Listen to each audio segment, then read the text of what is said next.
Assalamu alaikum wa rahmatullahi wa barakatuhu. Today's the 31st day of our self-isolation, and I think it's the 4th week for our lockdown again in UK.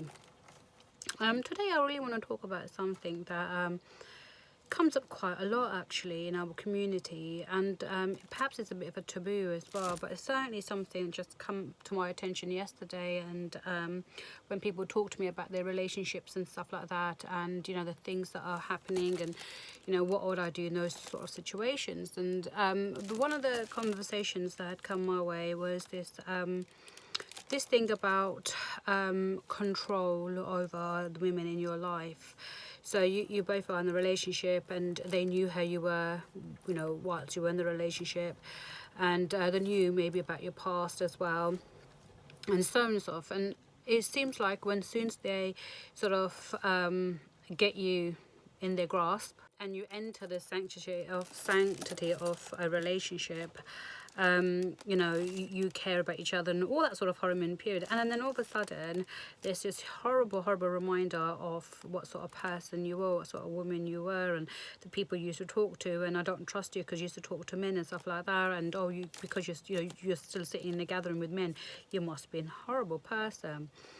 And that sort of stigma that men, and I'm talking about cultural men, I'm not talking about people in the UK that I know, I'm talking about back home, and the really narrow-mindedness of this conversation, and this absolute tunnel vision that people have, that if you talk to someone from the opposite gender, be it your cousin, be it your, you know, your husband's friends, or be it your partner's friends, or be it anyone, equates for you to have an affair with that person.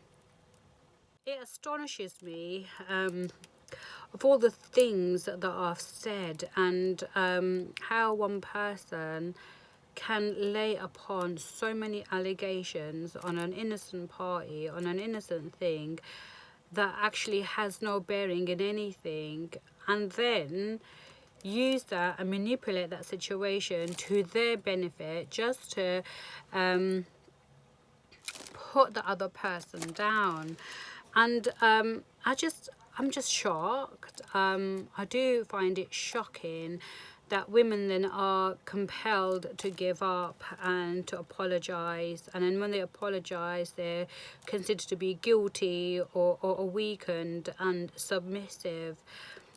And I just think, and then these are like strong women, and I just feel like no matter how much we've grown, how much, whether it be evolutionary speaking, you know, going from the 17th century to the 21st century, whether growing through education, through the changes in society and people's thoughts, and certainly through modernization, certainly through more awareness through videos that we watch in terms of lectures and seminars through, you know, religious people. I'm not just talking about Muslims here. Still women are being chastised, still women are being haggled, still women are being oppressed and harassed, and you think that you were born from a woman, and you can devalue a woman because she's a woman, because society teaches us that women should be controlled.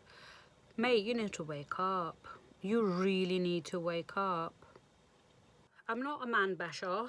I'm certainly not a feminist, but I feel strongly about these things. And the reason I feel strongly and I feel really angry is that, you know, our parents have brought us up and brought us to a country where we are free.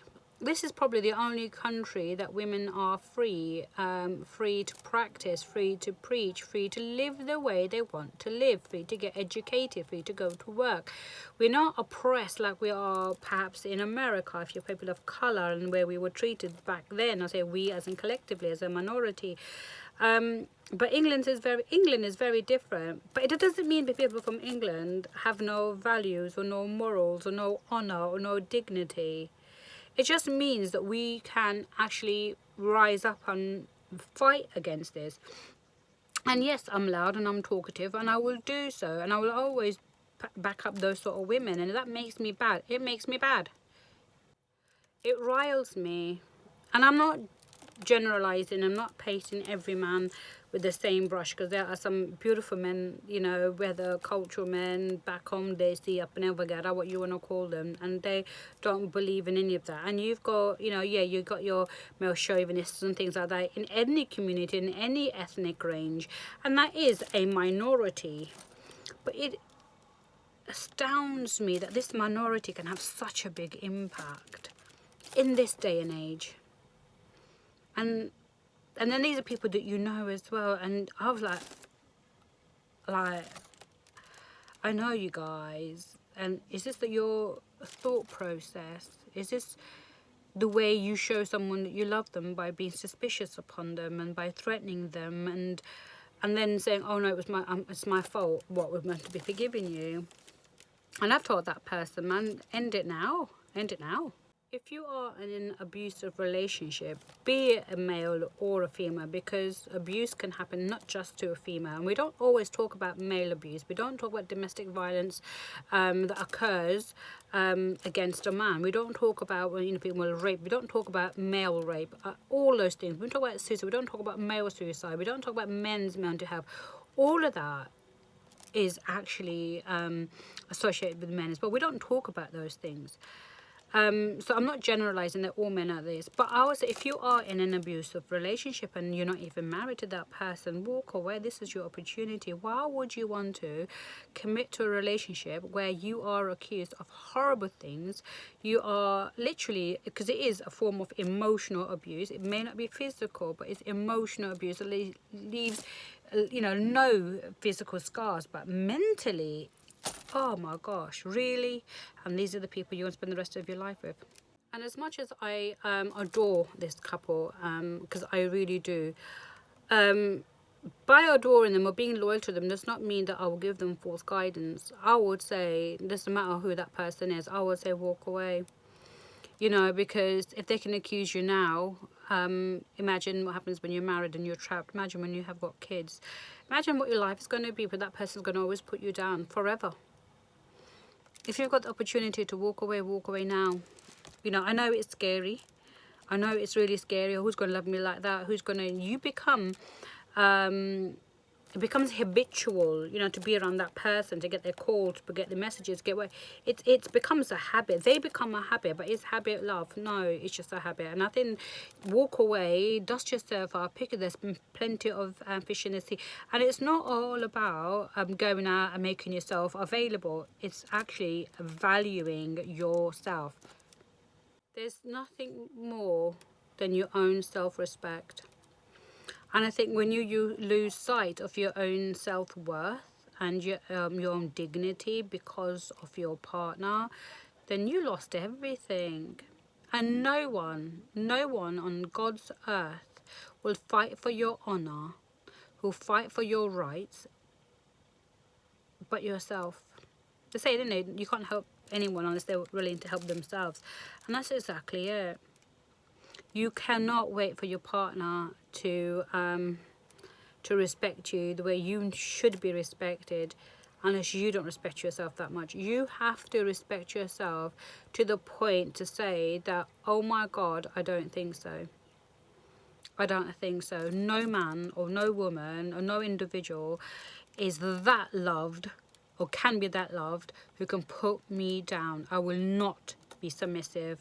Now, I'm not preaching or anything like that, or I'm not here to, as I said, to bash people or the opposite gender or anything like that. But I think it's an open message, really, to say, stop being victims. Stop being victims. And in this culture, in this country, we've got so many different network of support. We can phone so many different, multi-agencies. But back home, what support is there for domestic violence, or for if you are in an abusive relationship, or you feel your life is under threat? Where do you even go? That's a really good question. Are those sort of things available, readily available, not just available, but readily available? Are women aware that they can get support if they fall victim of DV or any other abuse? I don't know. I don't think there is. So no one else can help you but you, and that's quite sad.